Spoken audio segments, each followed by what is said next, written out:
Yo les gens, j'espère que vous allez bien, je vous retrouve aujourd'hui pour une nouvelle vidéo sur Forza Horizon 5. Hier soir, certains ont commencé à m'envoyer des gameplays venant de la console Xbox One.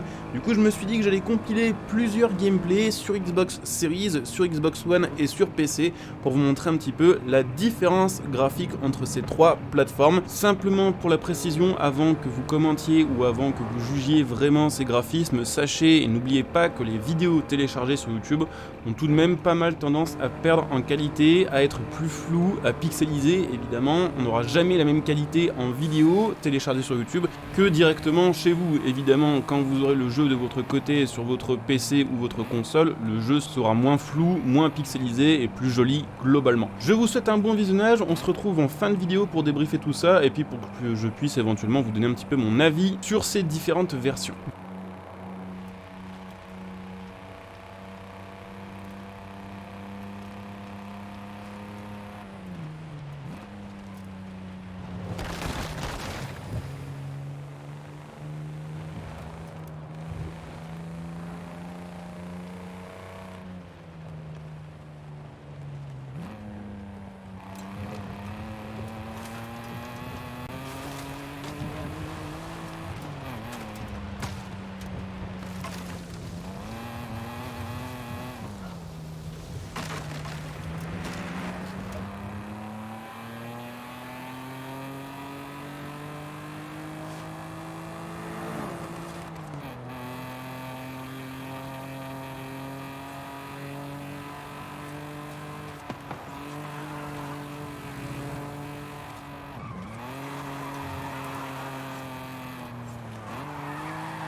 versions. Vous l'aurez vu, il y a tout de même pas mal de différences graphiques entre ces 3 versions. Alors évidemment, les 3 gameplays n'étaient pas enregistrés au même moment de la journée in-game. Il y a eu des moments qui étaient plus ensoleillés que d'autres. Et malheureusement, j'ai fait un petit peu avec ce que j'ai fait trouver niveau gameplay, mais je pense que la version Xbox One était enregistrée sur Xbox One S et n'était pas en 4K. Je pense que le gameplay était enregistré en 1080p, ce qui fait que forcément, on perd un petit peu en qualité face aux autres gameplays qui étaient enregistrés en résolution supérieure. Il est vrai qu'une grosse différence qui saute aux yeux, c'est surtout quand on passe de la version PC aux versions Xbox, c'est le framerate, la fluidité. Le gameplay sur PC est enregistré au moins à 60 fps, alors que sur console, on doit être sur du 30 ou du 35 fps, sachant que sur Xbox Series, on en a déjà parlé, mais selon si vous avez la Series X ou la Series S, vous n'aurez déjà pas tout à fait les mêmes objectifs de performance. Je vais le rappeler une dernière fois dans cette vidéo parce que c'est vrai que c'est assez lié, mais sur Xbox Series X en mode qualité, vous avez du 4K 30 fps, en mode performance du 4K 60 fps.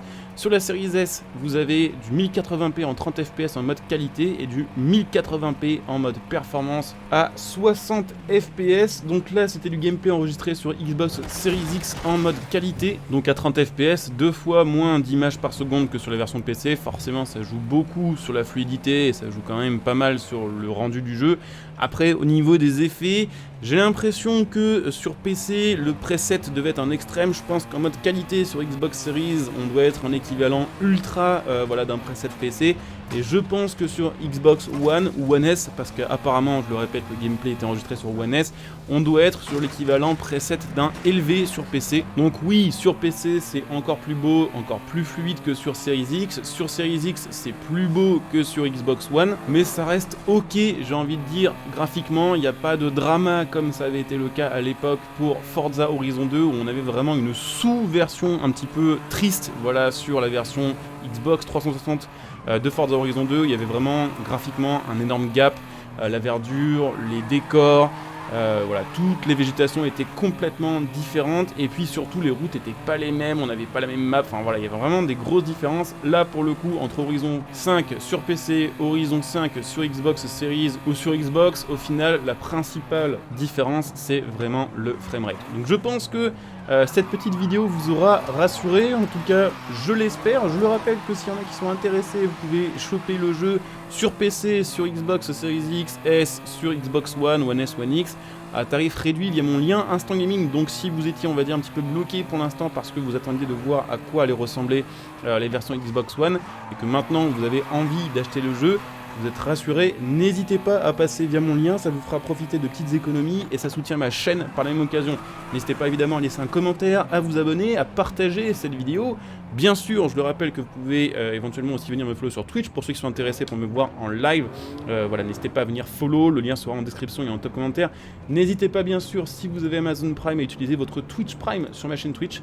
Ça vous permettra de me soutenir gratuitement en profitant de plusieurs petits bonus, de plusieurs petites contreparties, voilà pour vous. Vous pouvez bien sûr me retrouver sur les réseaux sociaux si vous avez des questions à poser, si vous voulez savoir des choses en plus sur le jeu ou sur d'autres jeux ou simplement être au courant de mes actualités, n'hésitez pas à venir me follow sur les réseaux sociaux. Je le disais juste avant, mais n'hésitez pas à utiliser mes liens de soutien pour ceux qui souhaitent faire leurs achats à prix réduit en soutenant ma chaîne par la même occasion. Je le disais, j'ai un lien Instant Gaming pour acheter vos jeux, vos cartes d'abonnement, j'ai un lien Mattel.net pour ceux qui souhaitent acheter des composants PC ou des périphériques PC, et puis pour ceux qui souhaitent me soutenir sur le long terme, évidemment c'est faisable aussi en devenant membre soutien de ma chaîne YouTube via le bouton rejoindre sous cette vidéo, et évidemment là aussi il y a plein d'avantages, plein de bonus pour ceux qui deviendront soutien de la chaîne. Je coupe cette vidéo ici, je vous dis à très bientôt, bon jeu à tous, ciao.